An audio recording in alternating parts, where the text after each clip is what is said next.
Hello and welcome. I am a Hotel AI expert, and I'm pleased to welcome all students of Europe Hotel School to your online learning journey. In the world of hospitality, let's be real, moments of friction, they're going to happen, but it's how we handle them that really defines our professionalism.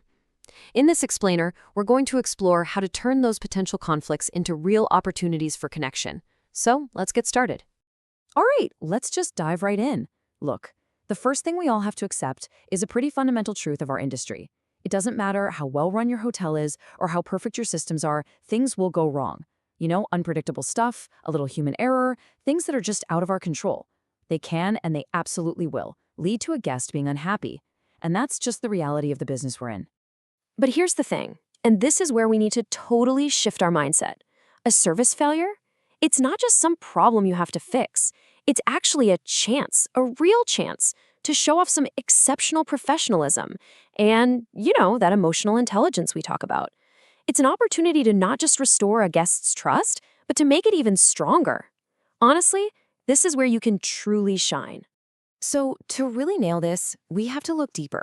The real key to handling any complaint isn't just about, fixing the technical issue. No, it's about understanding and really addressing the guest's emotional experience during that issue. That's the core of it.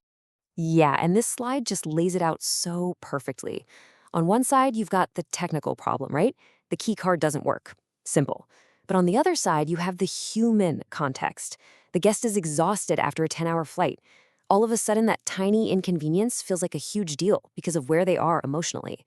Getting this distinction, well, it's everything. And, recognizing that emotional context, that's what empathy is all about. It lets us respond with understanding instead of, getting defensive or judgmental. Think about it. When a guest feels that you genuinely get their frustration or their stress, their walls come down, their defensiveness just melts away. And that, right there, opens the door for some really productive, positive communication.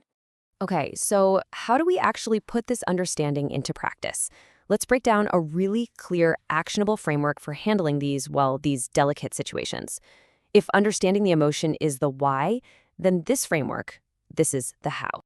Right, so here are the 3 pillars of effective service recovery. And listen, these steps aren't just a checklist you run through. It's a sequence, and it's specifically designed to de-escalate the emotion, validate what the guest is feeling, and then get to a fair resolution. So let's break each one down. First up, active listening. This is the absolute foundation. I mean, think about it. A guest who feels rushed or interrupted or like you're not really listening, they're only going to get more frustrated. But when you give them the space and the time to just fully express themselves, you're showing them profound respect. Your patient, concerned presence, that alone is a super powerful de-escalation tool. Okay, next up, a sincere apology. Now, this is a really critical step and honestly gets misunderstood a lot. An apology isn't you saying, "This is all my fault." No, what you're really saying is, "I see that you're uncomfortable and unhappy, and I am genuinely sorry for that." A heartfelt apology like that shows humility, it shows professionalism, and it totally shifts the tone toward finding a solution. And finally, we get to tailoring the solution. And this is key. Before you just jump in and offer something, you've got to figure out what the guest actually wants. Are they looking for a replacement? Do they just want reassurance this won't happen again? Or sometimes, do they just need you to acknowledge their frustration? A solution that's well-matched feels thoughtful and fair. It doesn't feel like some automatic, scripted response. All right, now let's talk about maybe the most important variable in this whole interaction. You. Your ability to manage your own emotional state, that's what makes or breaks service recovery. It's everything. Look, a guest might get pretty upset. They might express that frustration very strongly, and that's okay. Your ability to stay grounded, to stay composed, directly influences how quickly that whole situation calms down. When you're calm, you project authority, you project competence, and most importantly, you project that you care. You really do become the anchor in their emotional storm. So, let's talk about compensation. Sometimes it's definitely the right move, but you have to approach it with a bit of nuance. The goal here is to restore a sense of fairness, right? To make up for the inconvenience they went through. It should never feel transactional. It's not about trying to buy their silence or just, buy their satisfaction. And you've got to remember this. Thoughtful gestures often carry so much more emotional weight than a simple discount ever could.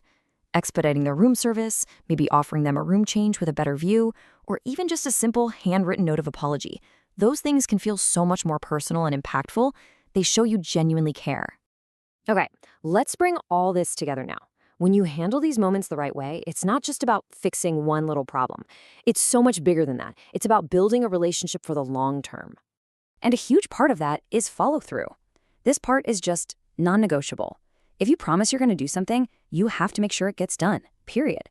If you say you'll check on the guest later, you absolutely follow through on that promise. That consistency, that's what rebuilds trust. That's what proves your professional integrity. And really, this brings us to the ultimate takeaway here. Our goal isn't to build a hotel where conflict never ever happens. I mean, that's impossible, right? Our goal is to become masters at transforming those inevitable bumps in the road into moments of real, genuine human connection. Because when you can guide a guest through their frustration with empathy and skill, you're not just solving a problem, you're creating a loyal advocate for life. So there you have it. You've got the framework and you've got the mindset. The theory part is done. But, the real learning, that starts when you actually apply it. So I'll leave you with this one question to think about.